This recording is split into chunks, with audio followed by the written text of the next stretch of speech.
It's Paul McKenna for PT Boxing. I'm here today with promoter Eddie Hearn. How are you, Eddie? Okay? Very well, mate. Nice to see you in your home city. That's Not it. too far to travel for you this time. Exactly. I wish I could say the same for you, but you've had long haul travels all the time.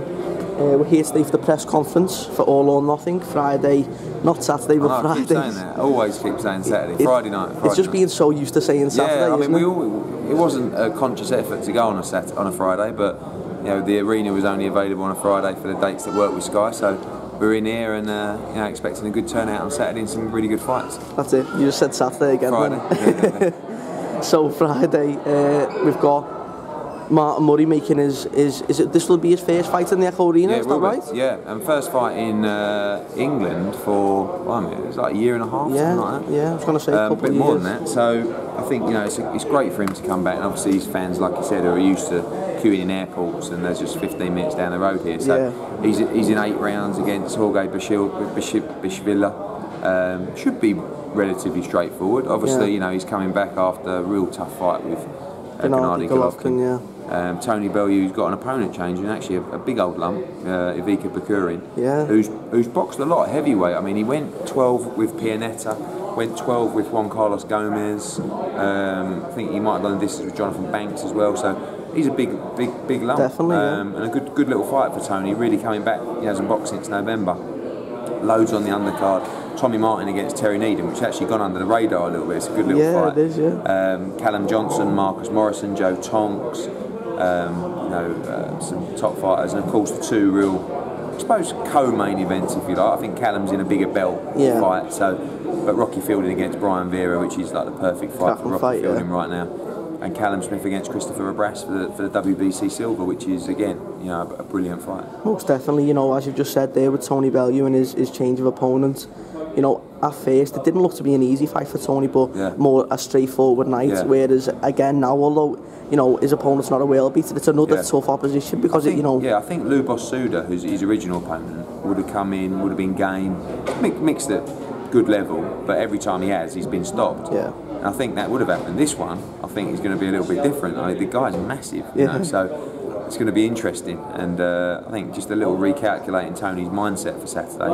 Probably first expected to do 4 or 5 rounds. Now he's thinking this guy's probably be around for the full 10. Exactly. Yeah. Well, you know, it's shaping up to be a good bill, as you've just said. There's a lot of good fights that people haven't really recognised that are on the undercard. I spoke to Tommy Martin last week. He's really up for the fight. The Tom Doran fight as well. Actually, he's a good little fight. Prize fight to win it, Tom. Yeah, exactly. And he's with a guy who just upset a home fighter last week, so a couple of weeks ago. So he's really on the rampage. And you know, the two, like I said, you know, Fielding against Vera and Smith Abras are two that I'm really looking forward to. Most definitely, me too. Callum in the WBC silver title against Christopher Abras. Obviously, everyone has been stating the comparison between George Grover's performance and what Callum's performance will be, but ultimately Callum just needs to go out, look good as he always does. I mean, everyone's talking about, you know, Smith Groves, and listen, fingers crossed, Groves can beat Badu Jack. Obviously, James DeGale wants that fight as well, so it's Martin Murray moving up to super middle. It's a great time for super middleweights in the UK. I just feel like it's such a good fight for Callum. And, you know, people rate Callum so highly, like he's a massive odds-on favourite to win the fight, but on what basis? Like, you know, just because he's looked good against weaker opposition. If I was Christopher Abras, I'd be thinking, how's he 20 to 1 on to win this fight? Like, you know, I mean, he gave George Groves a real tough fight. He wobbled him badly in like the 5th or the 6th. You know, George ended up winning reasonably comfortably, but he's strong, he's big, he's got a great chin, never been stopped. If Callum stops him, it's a hell of a statement. I'm not sure I necessarily predict that he will, but I think it's going to be a very interesting fight. And like his trainer said, he's learnt a lot from the Groves fight. That was a big pressure fight for him at the time, and now he's experienced that. I expect him to be better in this fight than he was in the Groves fight. Most definitely. You know, I spoke to Paul Smith yesterday, and he's the only one who's said it up to now, but he firmly believes that Callum's going to get him out there, and got to get him out there fairly quick as well. Hard. You know, he's hitting hard to the head now, and he's obviously it's very hard to the body. But Abras is very, very durable, and you know, Groves could punch, and you know, he never really troubled him. You know, I think he sort of buzzed him a couple of times, but didn't really look like he was going to get him out of there. So he's very durable, Abras, and this is a must-win fight for Abras. You know, because he's been at he's won European titles, he's been WBC #1. he wants that position back. And Most again, definitely. Brian Vera, must-win fight for Brian Vera. You know what you're going to get with Brian Vera. Yeah. You always get the same. I've just been speaking to Rocky then.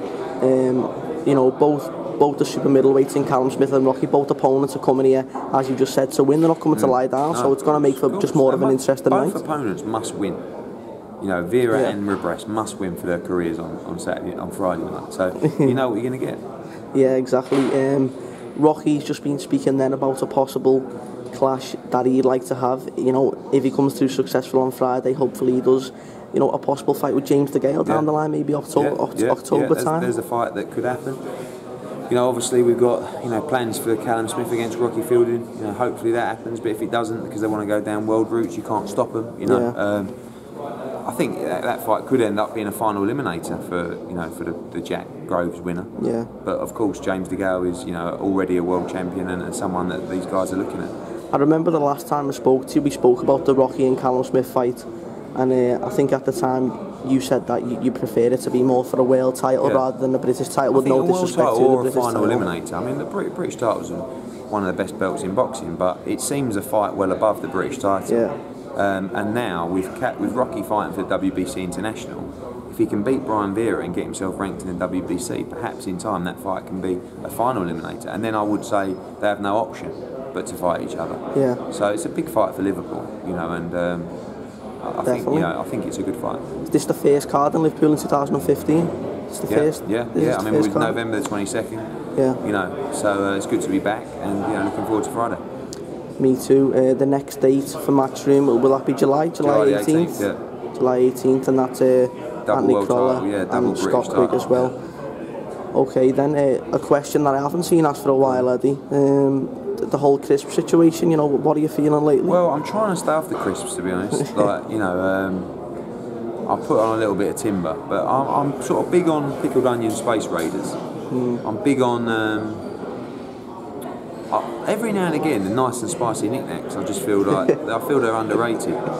Wheat crunches, are ones that sort of didn't really. I'm not sure I really got into them enough as a kid, but I think every now and again the smoky bacon can do all sorts for you. You know what I mean? So crisps, very important. Yeah, definitely. Crisps important, fights important. Everything. That's it. Okay, mate. Thanks a lot for your time today, Eddie, and best luck Friday. We'll catch up with you tomorrow at the weigh-in. Is it a public weigh-in? Yeah, public weigh-in. Everyone's welcome. Whereabouts is it, the weigh-in? Just outside Liverpool 1. By the Hilton, the grass bit out there. Okay. Got a big inflatable thing. Okay, okay. Is it the dome? Is that what it's called? The dome, the big white inflatable. Yeah. Okay, then we'll see you there tomorrow, and best luck for all the future shows, Eddie. Thank you. Cheers, mate.